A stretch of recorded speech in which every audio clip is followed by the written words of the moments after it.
Olá, seja bem-vindo ao Academia. Hoje vamos falar sobre a audiência pública e a participação popular na administração pública e nas tomadas de decisão do Estado. O estudo é da mestre em Direito Cristina Andrade Melo. A audiência pública na função administrativa, dissertação apresentada ao curso de pós-graduação em Direito da Universidade Federal de Minas Gerais como requisito parcial à obtenção do grau de mestre em Direito, sob a orientação do professor doutor Florivaldo Dutra de Araújo. E para debater este tema estão aqui com a gente o doutor em Direito Público Eduardo Mendonça e o mestre em Direito Salomão Almeida Barbosa. Obrigado, doutor Eduardo, pela sua presença aqui na Academia. Muito obrigado, é um prazer participar, um trabalho de grande qualidade, uma honra. Obrigada, doutor Salomão. Muito obrigado também, é mais uma oportunidade que eu estarei aqui na TV Justiça, cooperando aqui com vocês. A gente agradece. Bom, e agora vamos entender um pouco melhor esse estudo. Confira um rápido resumo da dissertação. A audiência pública é uma forma de inserir a participação popular na administração pública e nas tomadas de decisão do Estado. A legislação brasileira prevê a convocação de audiência pública dentro do processo administrativo por qualquer um dos poderes da União, inclusive nos casos que falam sobre meio ambiente, licitações e contratos administrativos, por exemplo. Cristina, obrigada pela sua presença aqui na Academia. Eu que agradeço, Mariana. É uma honra participar desse programa e agradeço também aos professores debatedores. Bom, Cristina, eu queria começar entendendo um pouquinho sobre a audiência pública, né? Para que de fato ela serve? Vamos explicar isso para o público. Sim, a audiência pública é um processo administrativo com o objetivo de ouvir as partes interessadas, o cidadão, a sociedade civil organizada, antes da tomada de decisão ou da formulação de políticas públicas. Entendi. E aí, por que você resolveu estudar esse tema? Trabalhava com algo parecido? Me explica um pouquinho. Em 2009, quando eu era procuradora do Estado, exerci o cargo de coordenadora do Núcleo de Medicamentos, eu assisti a uma audiência pública sobre o direito à saúde aqui no Supremo Tribunal Federal. E foi a primeira vez que eu pude perceber realmente como que a participação social pode contribuir na formulação dos atos estatais. A partir daí, eu tive acesso a um artigo do professor Diogo Figueiredo Moreira Neto sobre audiências públicas. E me chamou a atenção pelo caráter inovador do tema e pela escassez da doutrina, porque na doutrina nacional são poucos os artigos e os livros que se propõem a estudar especificamente a audiência pública. Historicamente, a audiência pública é uma ferramenta nova? Não, ela já, na Constituição Federal de 88, já é possível perceber o princípio participativo. Então, desde 1988, já tem embasamento constitucional para a realização das audiências públicas. Inclusive, a audiência pública no âmbito do Congresso, do Poder Legislativo, já é prevista no texto constitucional. Perfeito. E qual foi a metodologia usada nesse trabalho? Então, a metodologia, a pesquisa ela foi de caráter teórico e ela foi dividida em duas partes. A primeira parte eu abordei o fenômeno participativo, entendido como todas as formas de colaboração do cidadão nas atividades afetas ao Estado. Eu busquei estabelecer uma relação de complementariedade entre a democracia representativa, aquela por meio que o cidadão elege uma pessoa através do voto, e a democracia participativa, que tem extração constitucional também. A partir daí, o tema também da participação, ele tem ganhado relevância a partir das manifestações de 2013, quando se percebeu a vontade do cidadão de participar de forma mais ativa da vida pública. O que, afinal, reflete nisso, né? Reflete Sim, na vida do cidadão. Exatamente. Na formulação, embora naquele ambiente de 2013 as demandas tenham sido muito difusas, o que foi possível perceber é que o cidadão tem essa vontade de participar mais ativamente da vida pública. E, de fato, na prática, Cristina, a vontade do cidadão é levado em conta na decisão ou não? Isso é um dos pontos que eu defendo no trabalho, que a decisão, depois de realizada a audiência pública, ela tem que ser motivada, que é a motivação que confere o caráter dialógico da audiência pública. O administrador público, ele deve motivar o porquê que ele vai levar em conta determinada sugestão, determinada contribuição e por que não. Então, essa motivação ao final do processo é extremamente importante. Perfeito. E você também usou alguns livros, né? E indicou para a gente 3. Vamos conferir agora quais são. Direito e Democracia, entre Faticidade e Validade, de Jürgen Habermas, editora Tempo Brasileiro. A Administração Pública Democrática, de Marcos Augusto Pérez, editora Fórum. Direito Administrativo Pós-Moderno, de Maria Tereza Fonseca Dias, editora Mandamentos. Cristina, sua dissertação também vai virar um livro. Sim, já está na editora, em breve estará nas livrarias. Depois você traz aqui pra gente. Bom, agora fica à vontade para apresentar, então, o resto do seu estudo pra gente, Cristina. Sim. A participação social é entendida como todas as formas de colaboração do cidadão nas atividades públicas. Ela está presente em todos os poderes do Estado, tanto no poder legislativo, como no poder executivo, como no poder judiciário, como uma forma de conferir maior legitimidade democrática à formação dos atos, seja o ato administrativo, seja uma decisão judicial ou mesmo uma lei. No âmbito do Poder Judiciário, a audiência pública tem sido convocada, como eu disse aqui, na parte introdutória, como forma de contribuir para processos de controle concentrado de constitucionalidade ou para processos em que há uma repercussão nacional relevante. É uma forma também do Judiciário admitir que ele não é um único intérprete da Constituição e ele chama para participar daquele processo de decisão os vários atores sociais, como sociedade civil organizada, no caso da audiência pública sobre o direito à saúde, representantes do governo. No âmbito do Poder Legislativo, também a audiência pública ela é convocada para instruir, né, para colher subsídios no âmbito de processos legislativos, ou mesmo na outra função afeta o Poder Legislativo, que é a função de fiscalização dos demais poderes. Já passando para o Poder Executivo, que congrega a maior parte da função administrativa, a audiência pública é um processo administrativo cujo objetivo é ouvir os interessados antes da decisão, da tomada de decisão ou da formulação de uma política pública. E a audiência pública, nessa hipótese, ela tem o objetivo de contribuir para a legitimidade democrática das decisões e para a construção conjunta da melhor decisão possível. Então, a audiência pública ela pode servir como um filtro catalisador das expectativas, dos anseios dos destinatários e, com isso, tornar a decisão mais legítima e tendente a ser mais aceita pelos destinatários, já que, em tese, né, atenderiam à expectativa deles. Uma segunda contribuição da audiência pública seria o fortalecimento da autonomia pública dos cidadãos e o aperfeiçoamento da transparência e do controle social. Concluindo essa apresentação inicial, a audiência pública na função administrativa é um instrumento democrático que fortalece a legitimidade, fortalece a autonomia pública dos cidadãos e aperfeiçoa a transparência e o controle social. Tá certo, Cristina. Muito obrigada pelas suas explicações. Te peço agora, então, um minutinho. A gente faz uma rápida pausa. No próximo bloco, vamos debater o estudo de hoje aqui na Academia.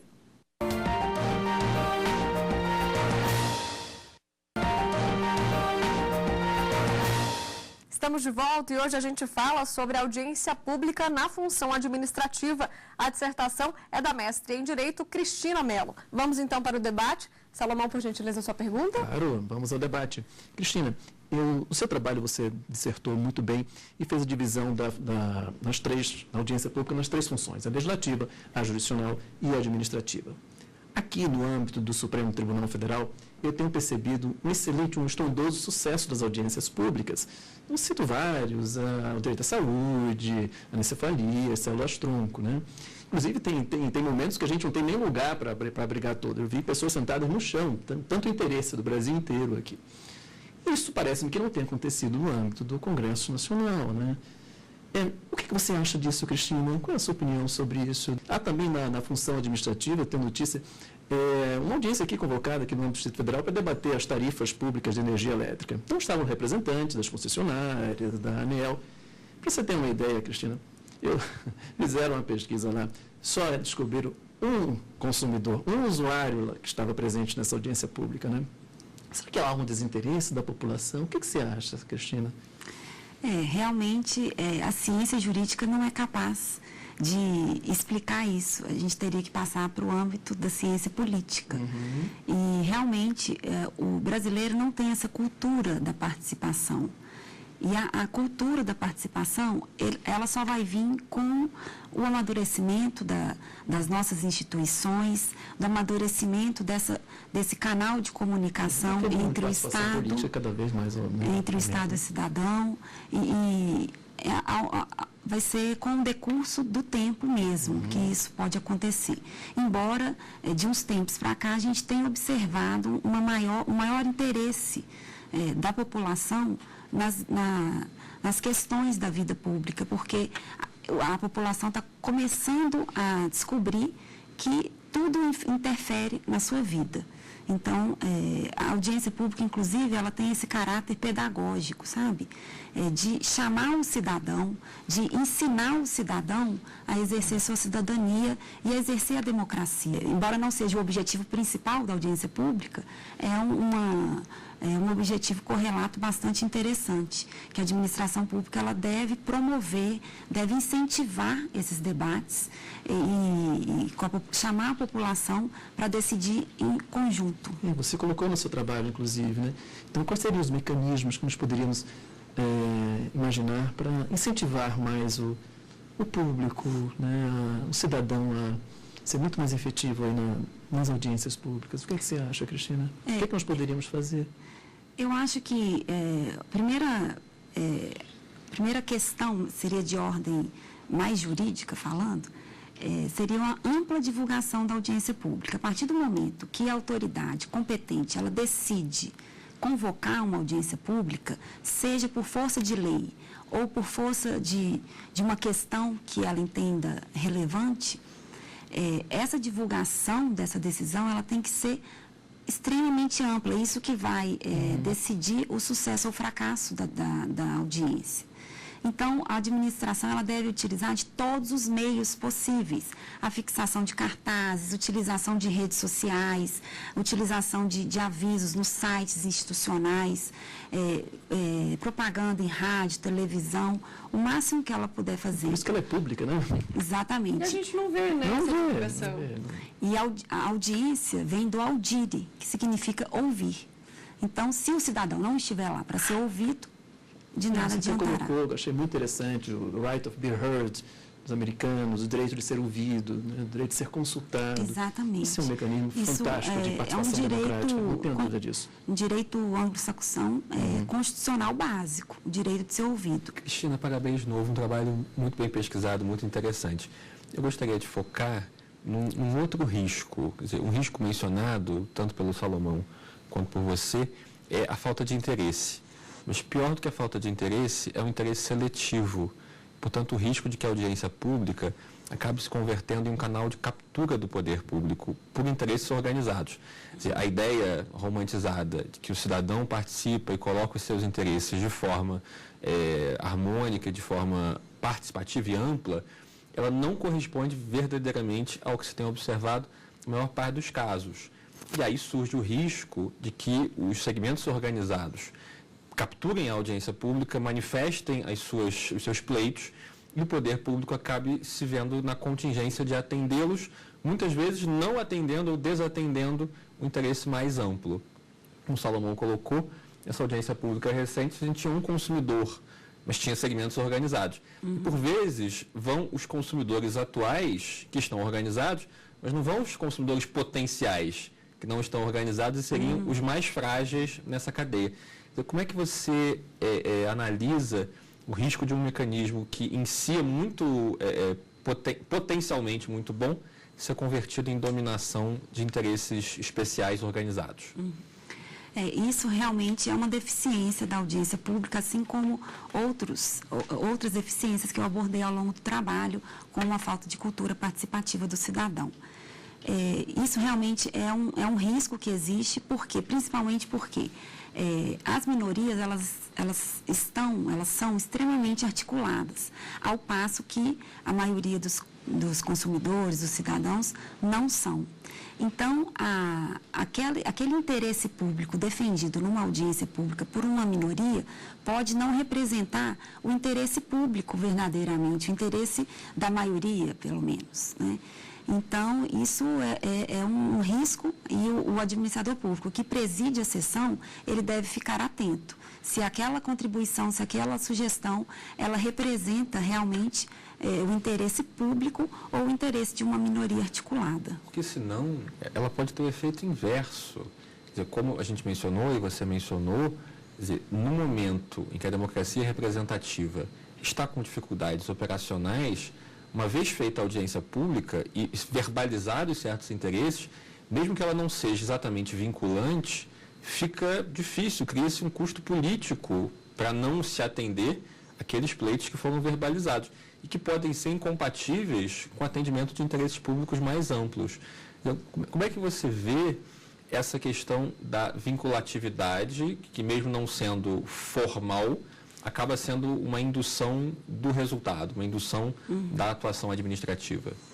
No trabalho, eu defendi que as audiências públicas elas possuem um caráter consultivo, porque por meio da influência que os cidadãos podem levar ao debate. A audiência pública não vincula automaticamente a decisão estatal, como seria até óbvio dizer, né?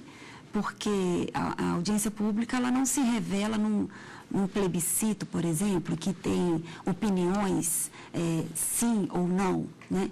Então, a audiência pública seria esse mecanismo para influenciar a administração pública na tomada de decisão.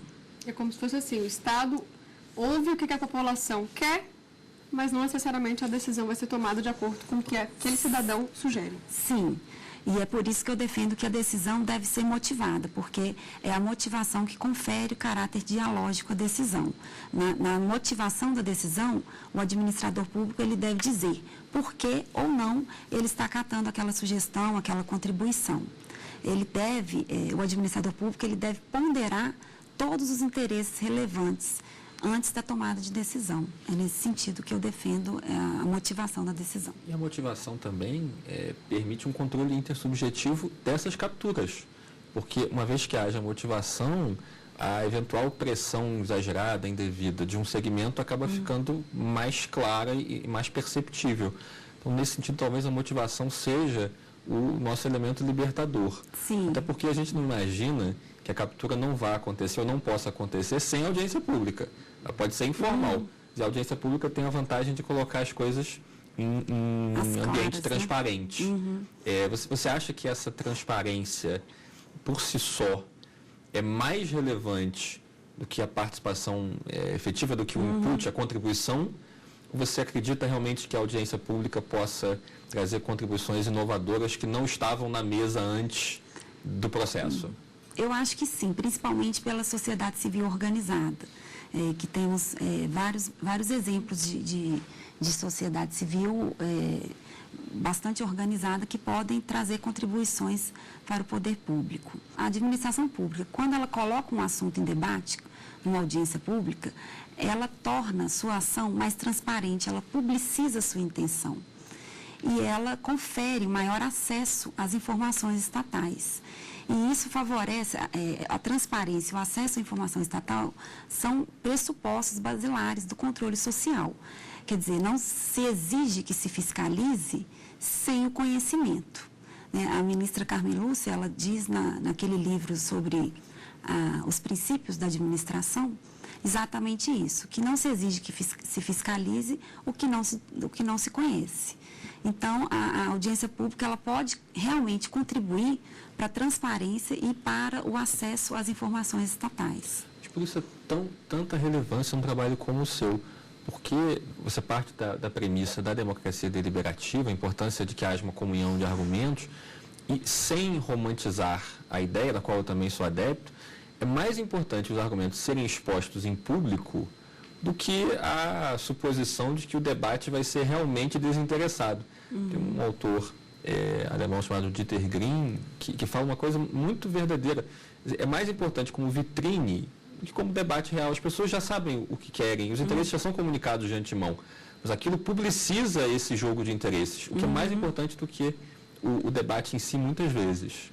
Principalmente nas licitações, a Lei 8666, ela obriga a realização de audiências públicas em licitações de acima de 150 milhões de reais. Então, e isso é meio que uma caixa preta da administração, essas licitações de grande vulto, né? Ninguém sabe o que se passa. A partir do momento que a administração pública é obrigada a convocar uma audiência pública, ela publiciza a sua intenção e ela confere acesso às informações oficiais. Perfeito. Salomão? Sim, esse gancho da legitimidade, da participação popular é muito importante. Você deu o exemplo da licitação, também a previsão na lei do processo administrativo, né?